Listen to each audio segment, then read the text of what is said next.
Ang Mikel ay isa sa pinaka-quality brand, lalo na pagdating sa mikropono. At ito ay mapatutunayan natin sa video na ito.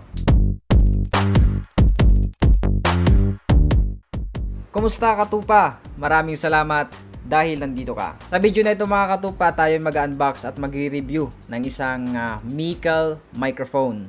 At isa nga sa i-unbox natin ngayon muli na galing sa Mikel, ang microphone na Mikel MM-US100. Siyempre, nais kong pasalamatan yung Mikel for this item.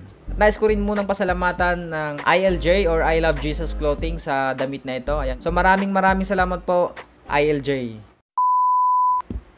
So ayan mga katupa yung kanyang hitsura sa labas ng box na ito. So ito nga pala ay USB microphone. Suitable for studio use, broadcasting, podcasting, YouTube, and Skype.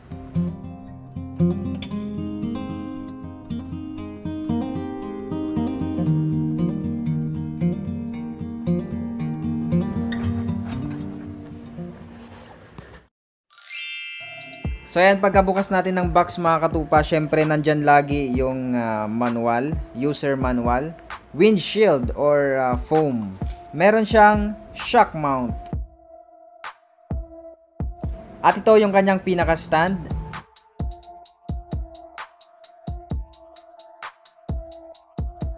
At may kasama syempre yung USB cable. Ito ay para sa ating microphone. At ito naman ang pwedeng ikabit natin sa may laptop. At mamaya, iti-testing natin mga katupa kung pwede natin siyang ikabit sa ating sound card. Pinakamahiwagang microphone. Ito ang Mikel MM-US100.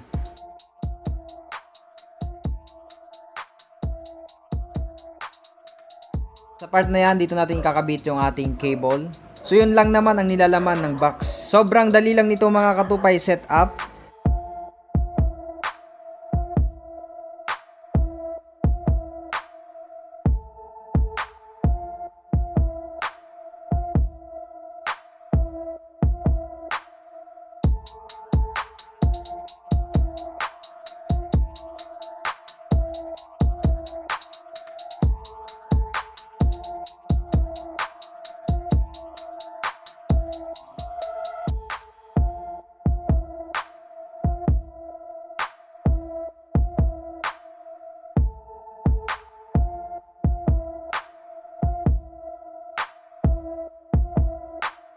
At ngayon i-testing naman natin yung quality ng microphone na ito. So dahil ito ay USB, ito ay pwedeng ikabit sa may laptop, direct doon sa laptop, and then plug and play lang din to, itong microphone na to. Doon na tayo pwede mag-record. Since wala akong laptop mga katupa, susubukan kong gumamit ng isang OTG adapter. Ito ay pwedeng saksakan ng USB.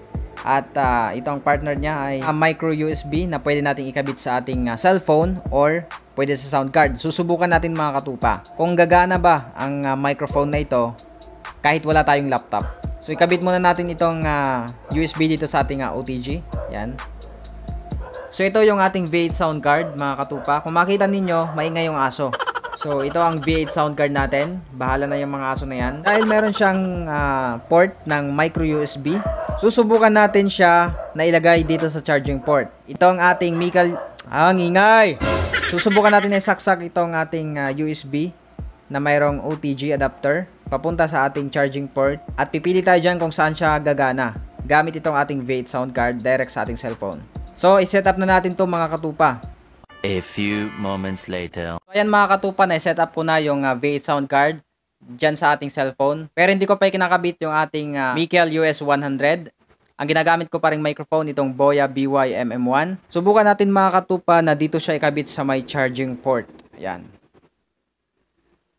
2,000 years later.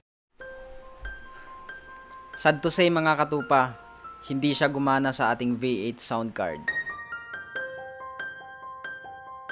Pero gumagana siya sa ating mobile phone. At alam niyo ba, ang naririnig ninyong boses ngayon ay galing na dito sa ating Mikel US100. At alam niyo mga katupa, noong pinakinggan ko ang sound nito ay napakalinis, napakalinaw. At alam kong naririnig ninyo ngayon yung quality nitong Mikel US100. At paano ko nga ba ginawa mga katupa, paano gumana siya sa ating cellphone? Hindi siya gagana mga katupa kung gagamitin mismo natin yung ating built-in camera ng ating smartphone. Kailangan natin gumamit ng application na Open Camera. Mada-download yan sa Play Store at 1 MB lang yan, 1 point something MB.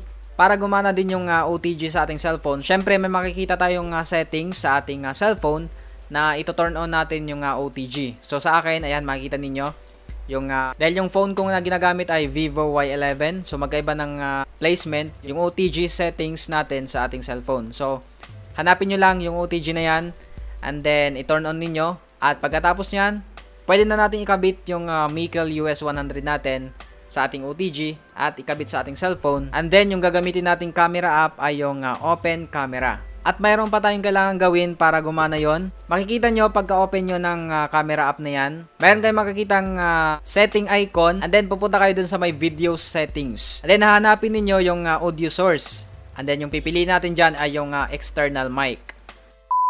At mga katupa, nung gumana na nga itong US100, itong Mikel na microphone natin, sobra akong natuwa dahil napakaganda ng sound. At alam nyo ba na ganyan yung space ng ating microphone at napakaganda ng kanyang pickup. Hindi niya masyadong naririnig yung background noise. Kumbaga nare-reduce niya yung mga ingay sa background. Kaya nga background noise. Sabihin ingay sa background. Okay. At kung ikaw ay nagka-cover ng mga kanta, pwede ang microphone na ito. At ang kagandahan nga mga katupa, kung ikaw ay isang katulad ko na walang laptop, so baka naman may mag-sponsor dyan ng laptop. Kung ikaw ay walang laptop, di mo na kailangan mamroblema. Di mo na kailangan mamroblema dahil magagamit naman natin yung OTG adapter. Kung wala kang OTG adapter, mayroong mabibili sa Shopee na mga 15 pesos lang. So napakamura na nun. Subukan natin ilapit itong microphone sa ating mouth. Yan yung kanyang sound. Ayan, lumalakas na. Nakikita ko yung level ng audio. Kung maririnig ninyo, hindi ko naririnig. Pwede natin siya ilagay sa ating table. Meron kayong lamesa sa inyong pag-vlog. Tagalin naman natin mga katupa yung kanyang windshield. Meron pagkakaiba sa kanyang quality. So ayan mga katupa, tinanggal ko na yung windshield niya. Yan yung sound mga katupa nung tinanggal ko na itong windshield. At subukan natin mga katupa kung may pick up ba sa kanyang likuran. Ayan, nagsasalita na ako sa kanyang likuran. Meron bang pick up mga katupa? Meron ba kayong naririnig ang pick up? Yan yung sound mga katupa kapag may nagsasalita sa likuran at kung may ingay. My one desire is to be where you are, Lord, now and forever. This is my cry. My one desire is to be where you are, Lord, now and forever. Lord, I give you my heart, I give you my soul. Lord, I give you my heart, I give you my soul.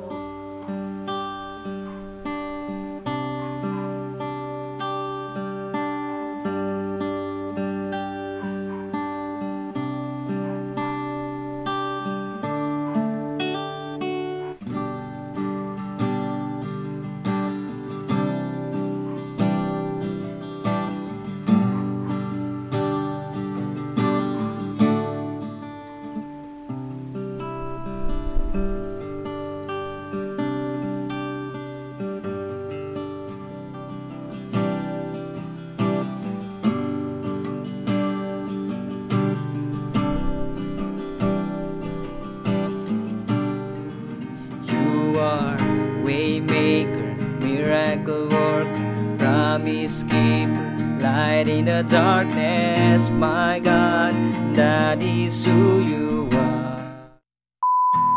Okay na okay mga katupa, malinis siya, malinaw yung pickup.